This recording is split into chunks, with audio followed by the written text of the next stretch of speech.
Lauderdale today in the 17th Circuit Court. We had a hearing pertaining to a custody ruling and a child support ruling after 12 years of a child disappearing. We ask America to pray. Pray for the children, pray for America, and pray for the restoration in our courts. I'm going to talk to you today, as John McCain said, straight talk. I know that President Biden has spoken, as well as others, about judicial reform, especially criminal judicial reform. But the fact of the matter is, we need judicial reform from the bottom up, from every state court, from every legal counselor and representative of the court, for every judge in the court, and for the representatives in Washington on Capitol Hill. We need accountability. We're dealing with a situation here in South Florida, which is considered by others as the most corrupt court system in the country. I can't confirm that because I don't live in the other states, but I have visited the other states and I've had similar complaints pertaining to the judicial system, the federal system, the state court system, especially the system of child and families who are taking away children from their mothers and fathers. And they told me directly, Mr. Imperato, there's nothing you're going to do about this until you go to the media. So here I am in the media. I was involved in a case pertaining to a child, as I spoke about in the past, and 12 years passed after the child was stolen from the mother and the parental rights were taken away by the father arbitrarily, involuntarily, and illegally under the state of Florida statutes. It's a first-degree felony. While the court continued to delay, and not uphold the mandate that was issued from the appellate 4th DCA and the appellate court, the father took the child and disappeared for 12 years, showed up recently a year ago asking for child support. Without a hearing in front of the Florida Department of Revenue or the child support program, after months of requesting a hearing, nothing happened. Suddenly, all of a sudden, a levy on bank accounts, money taken out of bank accounts, nothing was ever done pertaining to protecting the child's rights in the best interest of a child who's now 16 years old. It's a disgrace. Ron DeSantis, the governor, as I say, Trump always calls him, the sanctimonious. Ron, if you're listening, you ought to be ashamed of yourself. We wrote to you, we gave you the chance, we gave you the opportunity, we asked you to call the judge that you appointed, an innocent judge by the name of Judge Davis in Fort Lauderdale, who just took on this case, and hopefully in the next days he'll reverse the ruling in the lower court pertaining to child support and parental rights that were issued involuntarily without a day in court, and where a judge who was not only prejudiced with appearance of prejudice, but was fed a bunch of lies and misrepresentation pertaining to the judge's effectiveness of ruling in the court, where the machinery of the court was interfered with. People, I'm calling on America. I'm calling on the citizens. Help me, help you.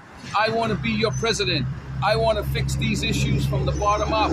I want to sign executive orders pertaining to the rights of the people under the Constitution of the United States, pertaining to due process of law, pertaining to the right to a hearing in a court, pertaining to a short time to deliver a result. The same like in Washington. Oh, we're going to make America great again. Oh, we're going to rebuild America again. Guess what? Nothing's happening. There's no results. Trillions of dollars spent. Both parties spent it. Both parties went through it. And the politicians are not holding up their oath of office as well as their constitutional duty to represent this state and represent your state and represent this country properly, professionally, and do it in accordance with the law. It's out of control. We're living in the Wild West, where politicians can do whatever they want, say whatever they want on TV, like, what was it, Stormy Green, where she can get on the television and tell you the moon is green and everybody listens to it, and CNN covers it because the moon isn't green and everybody knows it, but people watch it and they get a joke out of it, a laugh out of it, get very upset like I do. The media is out of control. One thing Donald Trump was right about is the media is out of control.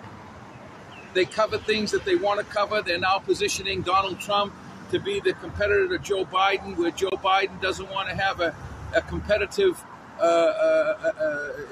interview or debate pertaining to other Democratic candidates running for president. And Donald Trump's already been put in the front run. Why? So the media can get ratings, so the media can sell advertisement, because they believe that the Biden-Trump will create more volume and more media. They refuse to talk to me.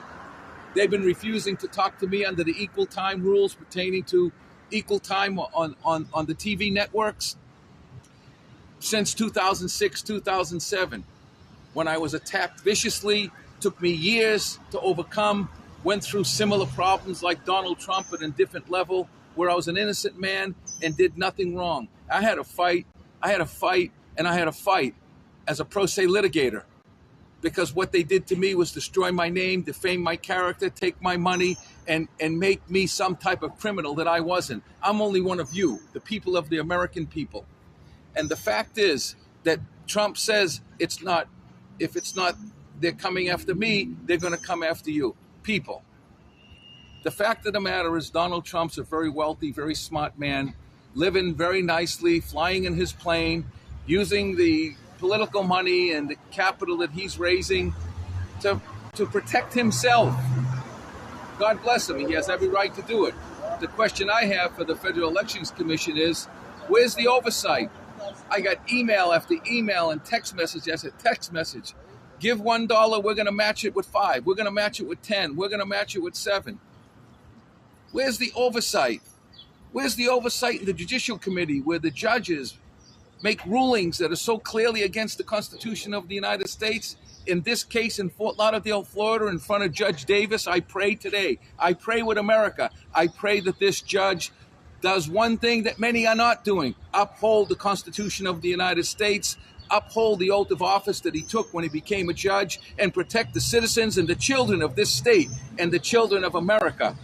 And I ask Ron DeSantis, the governor who appointed Judge Davis, to step up here and to protect this child, which is my child, and protect all the children. Don't just tell the mamas that you're the great guy because you helped your wife who was not well, and you're, this icon because you're this savior for the mamas.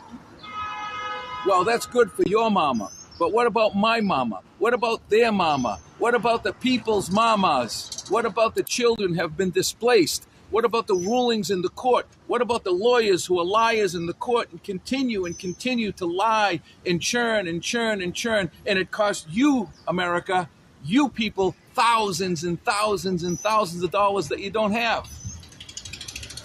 Where's the clerk of courts that have been now separated from the administrative part of the court pertaining to the clerk of courts who are not abiding by the rules and regulations pertaining to the court? There's docket tampering, there's filings disappearing, there's problems in the court, problems, and nobody's listening. Nobody's taking it seriously. I filed documents in the court myself. They disappeared. They're off the docket. The court's so tainted, the judicial system's tainted, the process is tainted, and the other thing is that the people have no responsibility. The people even working today, whether they're driving cab, or they're working in the court, or they're working in the grocery store, or they're working in the government, they have no responsibility, no dignity, no respect. America, we need to come back again. We need to revive America's prayer again. We need to restore our fundamental rights in this country and restore what our founding fathers built this nation on. Not good looks in pocketbooks, not phony discussions on the TV, not town halls that are holding town halls without all the candidates. They're selecting and they're choosing, and they're not giving you, the American people, the choice that you can have. I ask you now to please consider me, vote for me, or at least listen to what I have to say, because I promise you that I will speak the truth, I will deliver the fact, and I will deploy what's best for this country, whether it's immigration law and stopping the immigration disasters on the border, whether it's the transportation system that's being run like kids in a candy store, or whether it's the court systems that are so out of control that the judiciary committees don't do nothing. What about the lawyers? What about the Florida Bar Association? They do nothing. Lawyers lie in the courts all day long. They misrepresent, lie. People's lives are destroyed. Children's lives are destroyed. Hundreds and hundreds of thousands of dollars are taken from people for continued waste and abuse. I ask you people, please listen to me. Revive America's prayer again and pray with me in Lord name Jesus Christ that we restore the prayer in our nation and that we lift up our people and we take the scales off our eyes and the wax out of our ears and hold up the highest mighty and bring back the favor in our nation. Please, citizens, pray with me. I pray with you. I love you. I bless you. God bless America. God bless the people and God bless the troops. Thank you very much. Have a wonderful day. And I hope to see you soon again. Daniel Imperato, 2024, independent candidate for president that might have to make a choice on one party or the other because I want to be your president. And I've been blocked. We need the popular vote in this country. We need to have different regulations pertaining to the choice of presidents through the election college. And it's wrong what's going on. They're controlling elections. They have to stop controlling the elections. Let the people vote. Give us easiest access to vote and stop controlling the elections through the electoral college and allowing the electoral college to pick the president when it's the people of the United States that must meet and pick the next president. In order to meet the president, you've got to see the president. In order to see the president, you've got to have the television cover the president. I ask all of you, call your local TV stations and ask them to interview me and give me a chance. Thank you very much.